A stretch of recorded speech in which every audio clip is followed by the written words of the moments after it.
দক্ষিণ শালমৰা মানকাছাৰ জিলাৰ অন্তৰ্গত ফেকামাৰী উন্নয়ন খণ্ডত আজি শুকচৰ গাঁও পঞ্চায়তৰ বাবে মেহেৰুন নেছাক সভানেত্ৰী হিচাপে আৰু উপ সভানেত্ৰী হিচাপে মুন্নিদা বেগম নিৰ্বাচিত হয়। 9জন সদস্যৰ সমৰ্থনত নিৰ্বাচিত হয় সভানেত্ৰী আৰু উপ সভানেত্ৰীগৰাকী। উন্নয়নেই হ'ব মূল লক্ষ্য, এই মন্তব্য সভানেত্ৰীগৰাকীৰ। মানকাছাৰৰ প্ৰাক্তন বিধায়ক তথা অগপ দলৰ নেতা জাবেদ ইছলামে কয় যে এইবেলি নিৰ্বাচনত বেছিভাগ পঞ্চায়ততেই অগপ বিজেপি মিত্ৰজোঁটে জয়লাভ কৰিছে আৰু সেয়েহে এইবেলি পঞ্চায়তৰ উন্নয়ন যথেষ্ট হ'ব বুলি নেতাগৰাকীয়ে মন্তব্য কৰে। অগপ বিজেপি মিত্ৰজোঁটৰ পৰা পঞ্চায়ত প্ৰতিনিধিসকলে নিৰ্বাচিত হোৱাত মানকাছাৰৰ প্ৰাক্তন বিধায়ক জাবেদ ইছলামে অভিনন্দন জ্ঞাপন কৰে। হাত শিঙিমাৰীৰ পৰা আমিৰুল ইছলামৰ ৰিপৰ্ট, অৰুণোদয় অসম। হয়, আপনার নাম কি? মোর নাম মেহেরুন নেসা। আপনি কোনটা বিপুর পড়া সদস্য? 26 নং সুকচর গাঁও পঞ্চায়েতৰ অন্তৰ্গত 7 নম্বৰ ৱাৰ্ডৰ সভানেত্ৰী। ৰাইজক কি কব খোঁজে আপনি? ৰাইজক শান্তি সমাজ গঢ়ি তুলিব চেষ্টা কৰি যাতে সকলো মিলাপ্ৰীতিত কাম কৰি গাঁও পঞ্চায়তত মই আগবাঢ়ি যাতে পাৰি। উৎসৰ জিপিৰ উন্নয়ন হবে বলে আশা কৰতে পাৰি না? পাৰি। কেনে পাই দোৱা সহযোগিতাৰে সকলোৰে আমি অৰ্জন কৰিব পাৰি। কেনেকৈ অনুভৱ হৈছে ৰাইজে মোক সহায় কৰিছে, এনেকাৰণে মই আগবাঢ়ি গৈছিলোঁ। উৎসৰ গাঁও নিমন্ত্ৰণ কৰি মই আহ্বান জনাম। কি সমস্যা আছে? ৰাস্তা ঘাট, স্কুল কলেজ, নদী গৰাখহনীয়াৰ অসুবিধা বহু ধৰণৰ সমস্যা আছে, যাতে যেন মই সমাধান কৰিব পাৰি। সবাই দোয়া আশীর্বাদ রাইজের করিও। জিন্দাবাদ জিন্দাবাদ এটা লাইন দে হয় ওলে পাস দাও না পিছনে মানুষগুলো পাস দাও সাইড দাও প্রেসিডেন্ট ভাই অল্প পাউসি যান তাহলে আমরা লাইন দে এদি খারাপ হয় পিছনের মানুষগুলো পাস দাও না এই যে প্লেয়ার আসি গেছে দাও দেখেন শিফট করি আয় আগে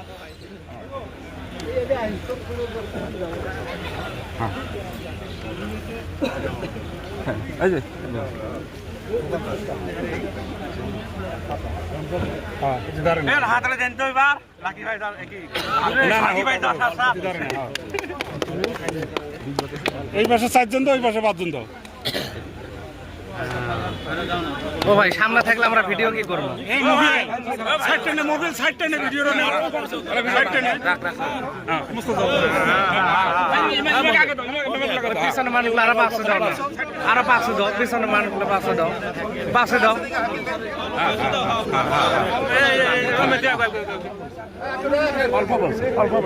আমরা পাশে যাই হ্যাঁ পাশে দাও। প্রেসিডেন্টটা বগলত দাও, প্রেসিডেন্টটা বগলত দাও। এলা না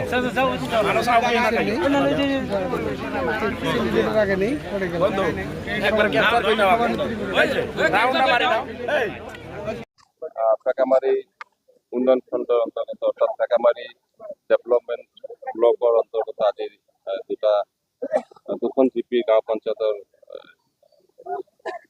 নিৰ্বাচিত হ'ব সভাপতি সভানেত্ৰী শপত গ্ৰহণৰ সৈতে। আৰু আমি বেছিকৈ আনন্দিত যে আজিৰ দিনটো আমাৰ আৰু বেছি ভাল। আমি বহুদিনত অপেক্ষা কৰি আছিলোঁ সুৎসৰ মলাখোৱাত যোৱাবাৰো দেখিছিলোঁ। অলপ পিছত আকৌ সংখ্যাগৰিষ্ঠ হৈ প্ৰায় 9জন সদস্যালৈ আমাৰ সভাপতি সভানেত্ৰী আকৌ হ'ব। আৰু 15 বছৰ পিছত আমাৰ সুৎসৰ গাঁও পঞ্চায়তত আমাৰ সভানেত্ৰী প্ৰায় 9জন সমৰ্থিত সদস্যাৰ সৈতে আজি নিৰ্বাচিত হৈ গ'ল। আমি যথেষ্ট আনন্দিত, আমি অপেক্ষা কৰি আছিলোঁ যে সুৎসৰ গাঁও পঞ্চায়তখন আমি দখল কৰিব লাগিব। উত্তৰাঞ্চলৰ এটা ঐতিহাসিক এটা গাঁও পঞ্চায়ত, গতিকে এভাৰেজত আমি দেখিছোঁ যে আমাৰ 35খন গাঁও পঞ্চায়তৰ ভিতৰত আমাৰ 20খনমান মিনিমাম হৈ যাব।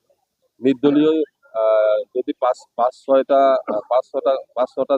গাঁও পঞ্চায়তে যদি নিৰ্দলীয় হয়, ইতিমধ্যে 4-5টাই আমাৰ হ'ব। আমাৰ সহযোগিতাত হৈছে, নিৰ্দলীয় যদি হৈছে আমাৰ সহযোগিতাত হৈছে বেছিভাগ। সেই হিচাপে আমি আৰু বেছি আগবাঢ়ি যাম। গতিকে মই আশাবাদী যে কামিং MLA ইলেকশ্যনৰ 9 মাহ পিছতে MLA ইলেকশ্যন হ'ব। যথেষ্ট ফলপ্ৰসূ হ'ম আমি। গাঁও পঞ্চায়ত বহুত ইম্পৰ্টেণ্ট MLA ইলেকশ্যনৰ কাৰণে, যিহেতু এণ্টি ইনকামবেঞ্চিও নহ'ব এইবাৰ গাঁও পঞ্চায়তৰ বডি, তেওঁলোকৰ ইম্পৰ্টেঞ্চ থাকিব ৰাইজৰ ওচৰত। আৰু এইবাৰ যিহেতু এভাৰেজত আমাৰ বহু বেছি আমাৰ গাঁও পঞ্চায়ত থাকিব, গতিকে গোটেই সমষ্টিত আমাৰ এভাৰেজত প্ৰত্যেকটো অঞ্চলত আমাৰ গাঁও পঞ্চায়তৰ সভাপতি সভানেত্ৰী আৰু সদস্যসকলে জঁপিয়াই পৰিব নেক্সট ইলেকশ্যনৰ কাৰণে। গতিকে নেক্সট ইলেকশ্যন যিহেতু বহুত ইম্পৰ্টেণ্ট আছে। যোৱা 10টা বছৰ আমি মাৰ খালোঁ, চৰকাৰ এফালে থাকে, ইফালে MLA এফালে থাকে। যদি MLA বিলাক হৈ যায়, MLAও তেওঁলোকৰ ইণ্টাৰেষ্টত কাম কৰা দেখা যায়, সমষ্টিৰ ইণ্টাৰেষ্টত কাম কৰা দেখা নগ'ল। কিন্তু ৰাইজেও এইবাৰ সজাগ হৈছে, যাৰ ফলত আমাৰ প্ৰতি যথেষ্ট আকৃত, আমাৰ প্ৰতি আশাবাদী, আমাৰ ওপৰত আস্থা ৰাখিছে, যাৰ ফলত এইবাৰ পঞ্চায়তত অধিক চিট আমাক দিছে। গতিকে আমি নিষ্ঠাবান হৈ আমি আশা ৰাখিছোঁ চৰকাৰ আমাৰ ফালে আছে। আমি বেছিকৈ কাম কৰিম। য'ত যি সমস্যা আছে, য'ত পঞ্চায়ত নহ'ব, পঞ্চায়তৰ প্ৰতিনিধিসকলৰ দ্বাৰা আমি চৰকাৰৰ ওচৰত প্ৰতিনিধিত্ব কৰিব, তেওঁলোকে চৰকাৰৰ ওচৰত যাব।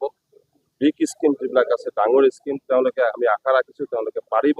য'ত প্ৰটেকশ্যনৰ নিচিনা সমস্যা আছে, মই ভাবোঁ যে আমাৰ প্ৰতিনিধিসকল, আমাৰ চৰকাৰ, আমাৰ দল, চৰকাৰ মিত্ৰজোঁট ইতিমধ্যে আমাক জনাইছে, তেওঁলোকে ভাল পাইছে। আৰু ইতিমধ্যে আপোনালোকে হয়তো গম পাইছে যে এজনৰ পিছত এজন মন্ত্ৰী আহি আছে আমাৰ সমষ্টিত। 18জন মন্ত্ৰী আহিব within a very short period. আৰু 1-2 মাহৰ ভিতৰত, মষ্ট প্ৰবলি অহা মাহৰ লাষ্টৰ ফালে বা মিডিল ছাইডত মুখ্যমন্ত্ৰী ডাঙৰ ইয়াত আহিব। আমাৰ সমষ্টিখন টাৰ্গেট কৰিছে যাতে চৰকাৰৰ ফালে MLA বিধায়কজন জয়লাভ কৰে। তাৰ কাৰণে চৰকাৰৰ ফালৰ পৰা পদক্ষেপ লৈছে। ইতিমধ্যে principal secretary, additional chief secretary আৰু বহুত বিভাগীয় কৰ্তৃপক্ষ আহি থাকিব।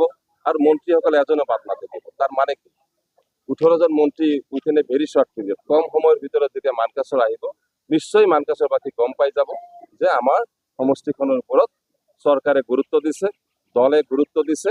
আৰু অহা নিৰ্বাচনত যাতে ইয়াৰ প্ৰাৰ্থী জয়লাভ কৰে, মিত্ৰজোঁটৰ প্ৰাৰ্থীজন জয়লাভ কৰে, তাৰ বাবে তেওঁলোকে প্ৰস্তুত হৈছে। আৰু 9 মাহৰ ভিতৰত মই ভাবোঁ যে আমাৰ সমষ্টিবাসী ৰাইজ আনন্দিত হ'ব, ভাল পাব। চৰকাৰে পদক্ষেপবিলাক দেখিব। আমাৰ সমষ্টিৰ ইনফ্ৰাষ্ট্ৰাকচাৰ, গোটেই ইনফ্ৰাষ্ট্ৰাকচাৰ তেওঁলোকৰ হাতৰ মুঠিত লৈ আছে, যে সমষ্টিখন ক'ত কি অৱস্থাত আছে, ক'ত প্ৰটেকশ্যনৰ প্ৰয়োজন আছে, ক'ত বিভাগীয়, ক'ত কমি আছে, এইবিলাকৰ খবৰ ইতিমধ্যে লৈ আছে। আপোনালোকে নিশ্চয় জানে, আপোনালোকৰ সাংবাদিক বন্ধু, আপোনালোকে হাতচিমাৰি দেখি আছে যে এজনৰ পিছত এজন মন্ত্ৰী, অফিচাৰ্ছ, তেওঁলোকে এইবিলাক তেওঁলোকক ষ্টাডি কৰিবলৈ পঠাইছে মুখ্যমন্ত্ৰী। আৰু মুখ্যমন্ত্ৰী য'ত আহি আছে, গতিকে মানকাছৰৰ নিচিনা অঞ্চলটোত গুৰুত্ব দিয়া এইটো মানে আছে। অৰ্থাৎ মই আশা ৰাখি যে সমষ্টিবাসী ৰাইজ যাতে বুজি পায় যে চৰকাৰে ইমান মন্ত্ৰী কিয় পঠাই আছে, ইমান অফিচাৰ কিয় পঠাই আছে, যাতে ৰাইজে এইবাৰ বুজি পায়। আৰু ৰাইজে যাতে এইবাৰ সঠিক পদক্ষেপ লয়, যাতে চৰকাৰৰ পক্ষত যাতে বিধায়ক নিৰ্বাচন কৰে। মই ভাবোঁ তেনেহ'লে চনেপে সুহাগা হ'ব। মানকাছৰ 30-40 বছৰ আগুৱাই যাব 5 বছৰৰ ভিতৰত আমি আশা ৰাখিছোঁ। আৰু সৰ্বশেষত পঞ্চায়ত যিসকল পঞ্চায়ত প্ৰতিনিধি আমাৰ জয়লাভ কৰি আছে, সকলোৰে পৰা মই সহযোগিতা বিচাৰিছোঁ। য'ত জিকিছে যাতে পঞ্চায়ত প্ৰতিনিধিসকল ৰাইজক লগত ৰাখি যাতে ভাল কাম কৰাৰ চেষ্টা কৰে, ৰাইজৰ বিপদ আপদত থিয় হয়। আৰু স্মল যিবিলাক স্কিম আছে, তেওঁলোকে মিলা প্ৰীতিৰে যাতে য'ত ইফ নেচেচেৰী, য'ত বেছি প্ৰয়োজন আছে তাত স্কিমবিলাক আগত ধৰে।